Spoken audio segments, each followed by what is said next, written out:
नमस्कार दोस्तों, आज की इस वीडियो में मैं आपके भाई बहन के पवित्र त्योहार रक्षाबंधन की बहुत सुंदर कहानी लेकर आई हूँ। एक समय की बात है, एक गांव में एक किसान के 3 बेटे एवं 3 बहुएं रहते थे। किसान की सबसे छोटी बहू बहुत सुशील और संस्कारी थी। साथ ही वह भगवान श्री कृष्ण की अनन्य भक्त थी। सावन के महीने में रक्षाबंधन के त्योहार पर 2 बहुएं अपने अपने मायके जाने की तैयारी करने लगी। सुबह जल्दी उठकर घर का सारा काम करने लगी तो छोटी बहू ने पूछा, क्या बात है दीदी, आज इतनी जल्दी जल्दी काम क्यों कर रही हो? तो उसकी जेठानी बोली, कल रक्षाबंधन का त्योहार है, हम दोनों जेठानियां अपने अपने मायके जाएंगे भाई को राखी बांधने। तेरा तो कोई भाई नहीं है, तू क्या जानेगी रक्षाबंधन के त्योहार का महत्व, भाई बहन का महत्व। छोटी बहू को यह बात बहुत बुरी लगी और वह भगवान श्री कृष्ण की प्रतिमा के सामने खड़ी होकर खूब रोई और बोली, यदि मेरा कोई भाई होता तो आज मैं भी अपने मायके जाती अपने भाई को राखी बांधने, लेकिन मेरा तो कोई भाई नहीं है। अगले दिन रक्षाबंधन का त्योहार था। सुबह सुबह उसके घर उसके दूर के रिश्तेदार का एक भाई आया और आकर किसान से बोला, यह मेरी बहन है, मैं इसका भाई हूँ और रक्षाबंधन के त्योहार पर अपने साथ अपने घर ले जाने आया हूँ।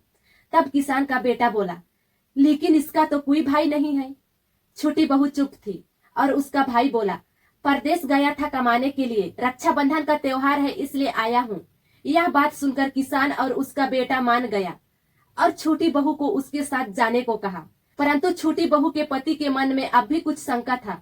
वह बोला, ले तो जाइए, परंतु इसे वापस लेने मैं खुद आऊंगा। ऐसा कहकर उन्होंने छोटी बहू को उसके साथ रवाना कर दिया। चलते चलते छोटी बहू ने अपने भाई से कहा, भैया तुम इतने सालों तक कहाँ थे और पहले मुझे रक्षाबंधन पर कभी राखी बंधवाने क्यों नहीं आए? तो उसका भाई बोला, तुम बहुत छोटी थी, तभी 7 समुंदर पार परदेश कमाने गया था। यह बात सुनकर खुश हुई। ढेर सारी बातें करते करते दोनों अपने घर पहुंचे। घर में भाभी ने अपनी ननद का स्वागत किया। ढेर सारी बातें हुई भाभी से और अपने भैया को राखी बांधी। रक्षाबंधन का त्योहार मनाए हंसी खुशी। समय बीत गया। एक दिन छोटी बहू का पति उसे लेने उसके घर आया। महल जैसा घर और ऐसो आराम देख कर चकित रह गया। भाई और भाभी ने उसकी खूब सेवा किया, खिलाया पिलाया। अगले दिन सुबह भाई और भाभी ने उसे उसके घर के लिए रवाना किया। विदा करते समय उसे खूब सारा जेवर, सोना, चांदी, हीरे आदि दिए। उसके ननद और पति थोड़ी दूर जाने के बाद छोटी बहू का पति बोला आरती से, अपना कुर्ता भूल गया हूँ, वापस लेने जा रहा हूँ। आरती बोली, आपका कुर्ता तो पुराना था, इतनी दूर वापस लेने जाएंगे तो घर पहुंचते पहुंचते अंधेरा हो जाएगा। लेकिन उसका पति बोला, चलो दोनों लेकर आ जाएंगे। फिर वह दोनों उसके भाई के घर के लिए वापस रवाना हुए।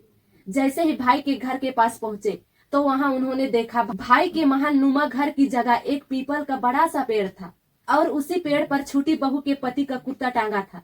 यह देखकर वह बहुत नाराज हुआ और अपनी पत्नी से बोला, यह क्या काला जादू है? कौन था वो जो तेरा भाई बनकर तुझे मेरे घर से लेकर आया था? मुझे तो शुरू से ही शक था, इसलिए मैं तुझे लेने आया, बता कौन था वो? ऐसा कहकर वह छोटी बहू को मारने लगा।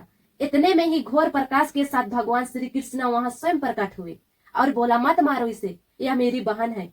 हर साल रक्षाबंधन के त्योहार पर यह मुझे राखी बांधती आई है और अब मैं इसका भाई होने का फर्ज निभाया हूँ। इसे मैंने अपनी बहन माना है। छोटी बहू और उसका पति हाथ जोड़कर श्री कृष्ण के चरणों में गिर गए। पति का भरम वहीं से समाप्त हुआ। यह है श्रद्धा से पूजा करने का फल। इस कहानी से आपको क्या सीख मिलती है दोस्तों? कमेंट जरूर कीजिएगा। वीडियो पसंद आए तो लाइक, शेयर और चैनल को सब्सक्राइब कीजिएगा। इस रक्षाबंधन के त्योहार में सभी माताएं और बहनें अपने अपने भाई को राखी जरूर बांधिएगा। स्वस्थ रहिए, मस्त रहिए और अपने सेहत का ख्याल रखिए। मैं पूजा अगली वीडियो में फिर से मिलूंगी एक नई कहानी के साथ। जय श्री कृष्ण।